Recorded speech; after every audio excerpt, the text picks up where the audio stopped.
دا مغه د ګوشتي د لیموانو باغ دی. نو الحمدلله سږکال یم حاصلات ښه فوق العاده ښه دي. د تیر کال ویډیو مې تاسو سره شریکه کړې وه. سږکال دا دی د 2024 کال دی اوس، نو د جنوري میاشت ده. نو پر اوس کلني معلومات هم در سره شریک کړي وو. سږکال بیا د باغ لیدو ته راغلو موږ چې دا حاصلاتو د بوټو وده او دا مسایل در سره شریک کړو.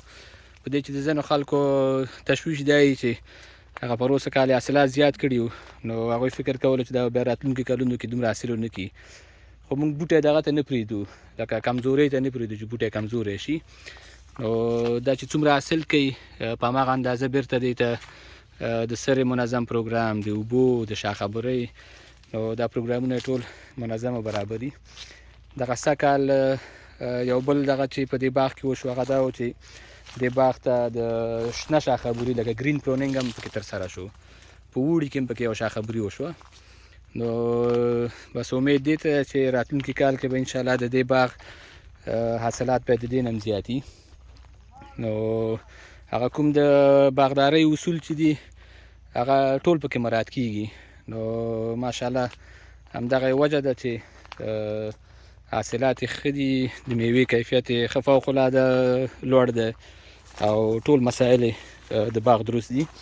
نو دغه باغ کې یو څه نور بوټي هم تاسو ته ښیو او دلته بیا راځم ځکه ځینو ملګرو ته که نوي دا ویډیو ګوري او د دې باغ پخوانۍ ویډیوګانې نه یې کتلي، نو هغوی ته سپارښتنه دا ده چې د دې باغ د جوړېدو ویډیو مو ګوري، ځکه زموږ په یوټیوب چینل باندې شته، او د تیر کال ویډیو مو ګوري. او دا باغ چې دی د څاڅکو په اوبو خور سیستم لکه په ډریپ سیستم باندې اوبه کیږي.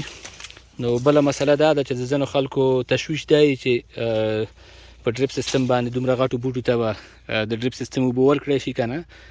خو دغه سیستم دا د ډریپ چې دې ته په کوم کال موږ لګولی او تر اوسه پورې هماغه سیستم دی، هماغه وسایل دي، هېڅ تغییر پکې نه دی راغلی. دغه طرف ته به زه تاسو ته ډریپر یې وښیم چې اوبه ترېنه اوس هم روان دي لکه سیستم چالان دی. دغلته یو ډریپر ښکاري، دا یې تاسو کتلی شئ چې ډریپر یې دي. هر بوټي ته 4 ډریپرې لګېدلي، یو لاین د ډریپ دلته دی او یوه خواته مخکې دی چې د بوټي هغې غاړې ته دی.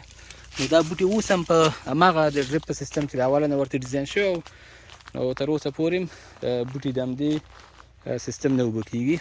نو چون وسایل پکې اصلي لګېدلي دي، د څاڅکو اوبه خور سیستم، پایپونه، ډریپرې، فلټر سیستم، دا هر څه اصلي کوالټي دي، ښه شی پکې لګېدلی.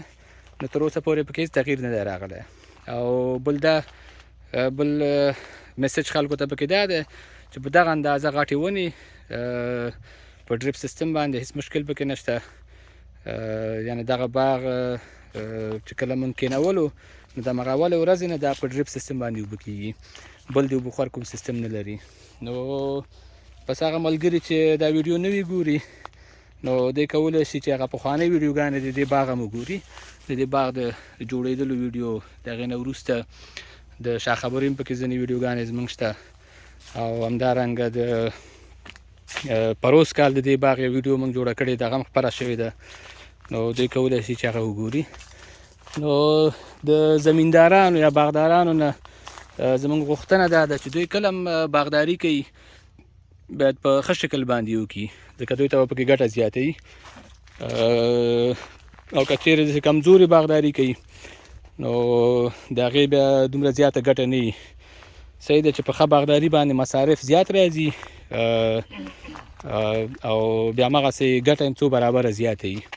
نو کوشش وکړئ چې باغ جوړوئ په ښه معیار باندې جوړ کړئ، د ښه کیفیت نیالګي ورته واخلئ. که ډریپ سیستم کوئ نو د ښه کیفیت وسایل ورته استعمال کړئ، تر څو ستاسې هغه سیستم چې دی د باغ د عمر سره یو ځای همداسې تر اخره پورې روان وي او هېڅکله پکې مشکلات را پیدا نه شي. نو مننه او کوشش وکړئ چې دغه ویډیو د نورو خلکو سره هم شریکه کړئ.